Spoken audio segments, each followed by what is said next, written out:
разговараа во формат со ВМРО, разговараа со ДУИ. Ние, другите политички субјекти, бевме исклучени од тој процес.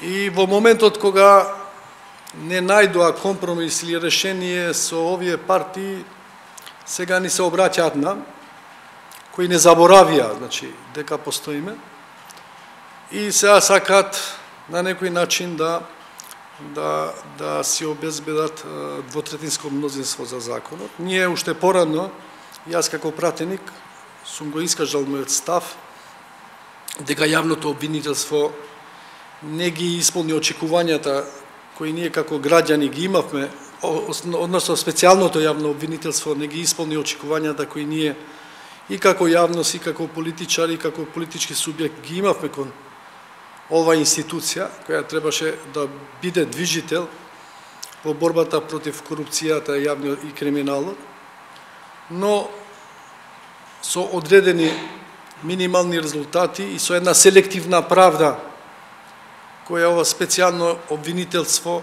го имаше по однос на предметите кои требаше да ги води, за некој беше мајка, за некој беше маќеа, значи не ги исполни нашите очекувања. И затоа сметаме дека сега со инкорпорирањето на ова институција во јавното обвинителство, ништо во суштина нема да се промени. Ако ова институција, како независна институција, не ги исполни нашите очекувања, како ќе очекуваме дека сега со нејзиното инкорпорирање во јавното обвинителство ќе има нешто ново, ќе има нешто подобро во однос на борбата против корупцијата.